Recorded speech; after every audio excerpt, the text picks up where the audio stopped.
kembali di podcast Suara Pelabuhan. Bareng aku, Berlin. Dan aku Lara.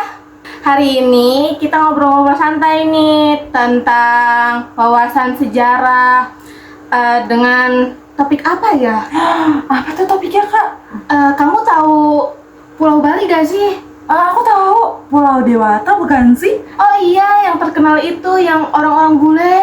Iya, bule itu sering banget datang ke Pulau Dewata. Iya, nah cuman kan kalau orang yang tahu ini ya sering liburan ke sana entah Iya, akhir tahun ataupun betul. Idul Fitri mungkin.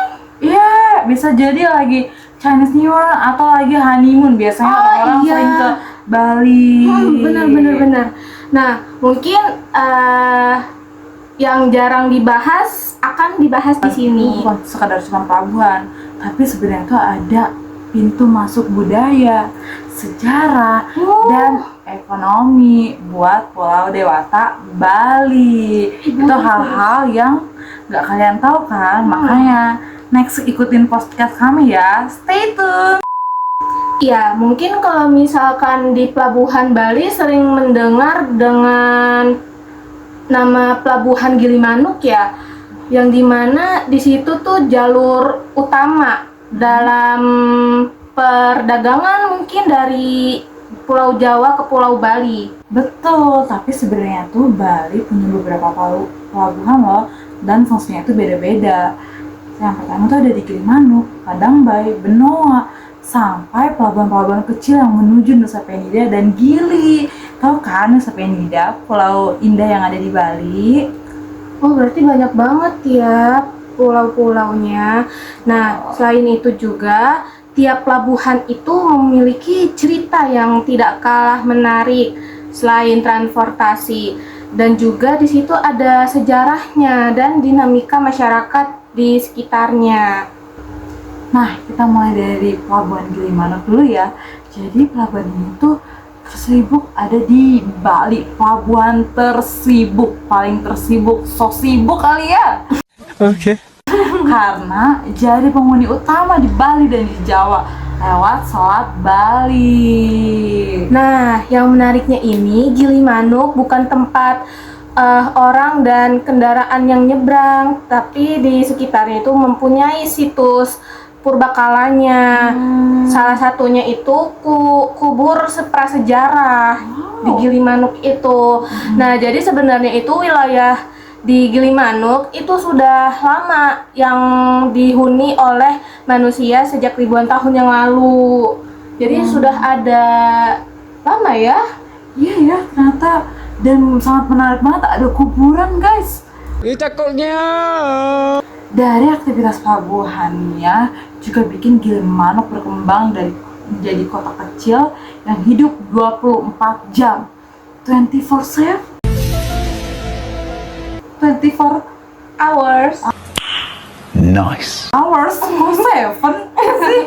Jadi, dan banyak, pokoknya tuh kan dibilang pelabuhan tersibuk ya. Dan di situ tuh di pelabuhan itu ada pedagang, supir truk, penumpang, petugas kapal, muanya ada di dalam pelabuhan Gilimanuk. Berarti sibuk banget ya, tidak ada jadwal yang kosong ya. Betul, kayak Pelabuhan Merak aja. Oh iya. Pelabuhan Merak kan juga sibuk kan tiap hari. Benar. Kamu tahu nggak kalau misalkan di sisi timurnya Bali itu ada pelabuhan apa? Apa tuh, Kak? Nah, di sisi timurnya Bali itu ada pelabuhan Padangbai. Nah, ini tuh menjadi pelabuhan favorit wisatawan karena menjadi pintu masuk ke Lombok, terus ke Gili dan Nusa Penida. Wah, aku paling suka di ini sih, Padangbai, karena ada campuran vibes pelabuhan tradisional sama wisatawannya tuh sangat seru banget guys. Terus ada kapal feri, speedboat, dan nelayan-nelayan lokal di sana. Semuanya tuh mencampur menjadi satu. Panoramanya juga yang unik, terus vibe-nya tuh sangat ramah cantik. You have to try this. Nah, terus juga di sekitar pelabuhan itu banyak banget pantai-pantai yang cantik. Kamu suka iya. pantai kan? Oh my god, gue suka banget. Oh, of course, you harus ke pantai ini sih yang ada di sekitaran Padang Bay. Di situ ada pantai yang pertama Blue Lagoon. Wow. Terus yang kedua ada Bias Tugel. Wow, bias together kali ah. Nah, jadi walaupun di Padang Bay ini lingkungannya itu tetap ada sentuhan Bali yang tenang jiwanya. Wah, keren banget. Okay. Lanjut ke pelabuhan yang paling modern, mau tau gak sih? Apa itu? Jadi ada pelabuhan yang paling modern itu namanya Pelabuhan Benoa. Jadi Pelabuhan Benoa ini pusat aktivitas kapal pesiar yang bawa ribuan turis setiap tahun. Jadi turisnya itu ada dari mancanegara ya, dari Inggris, Jerman, Paris, Belanda, gitu. Pokoknya banyak deh ya, semua negara diangkut. Oh, berarti benua ini bukan cuman gerbang ekonomi ya, Iya. tapi tempat program pembangunan maritim. Betul sekali. Nah, terus juga menjadi area reklamasi yang sempat diperdebatkan di publik. Betul. Kamu mau tahu gak sih, ada Apa itu? isu lingkungan di benua sempat besar. Hah? Tapi ia menunjukkan bahwa pelabuhan bukan cuma asal transportasi, tapi juga bagaimana sebuah wilayah tumbuh dan bernegosiasi dengan pertumbuhan ekonomi dan keberlanjutan, seperti itu. Oh, berarti seperti perdagangan ya? Iya, kan di pelabuhan Benoa itu kan pelabuhan ini ya bukan tersibuk, tapi dia modern, bukan kayak pelabuhan yang tadi 4 hours. Iya, seperti itu. Nah, selain itu juga ada pelabuhan-pelabuhan kecil yang menuju pulau. Tahu kan? Wah, apa kak? Nah, di situ tuh selain ada pelabuhan besar, Bali itu banyak pelabuhan kecil seperti Sanur, Serangan, dan Tribun Kusamba. Nah, itu menjadi titik keberangkatan ke pulau-pulau kecil. Oh gitu ya. Jadi kapal cepat itu berangkat hampir tiap jam. Dan ini juga bikin perekonomian masyarakat pesisir terus bergerak ya dan terus maju ya. Nggak pernah berhenti karena kan 24 jam. Dan dari ada jasa transportasinya juga kan. Terus mereka juga menyewa alat-alat snorkeling. Bahkan artis-artis kan sering ya kalau kita lihat di Instagram tuh banyak artis atau influencer tuh pada snorkeling di Bali. Sampai warung-warung pantai juga ada kan, mereka masih bisa untuk istirahat atau foto-foto. Biasanya tuh wisatawan asing tuh suka ini kenalan sama warung-warung lokal yang ada di pantai tersebut. Iya, nah di situ juga berarti ada kapal-kapal kecil yang buat memberangkatkan para manusia-manusia yang ingin menuju ke tempatnya. Wah, karena kan pengen snorkeling guys, mau Iya. lihat isi yang di dalam laut, karena laut di Bali itu sangat cantik, tik banget.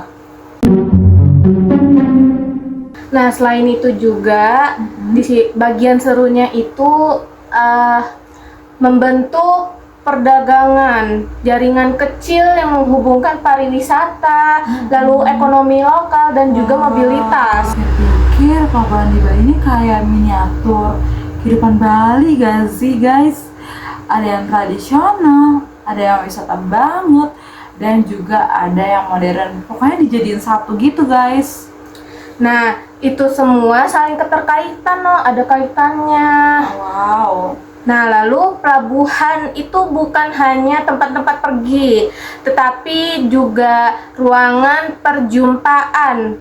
Ada dari budaya, manusia, dan juga konflik dan negosiasi. Wah, gitu ya.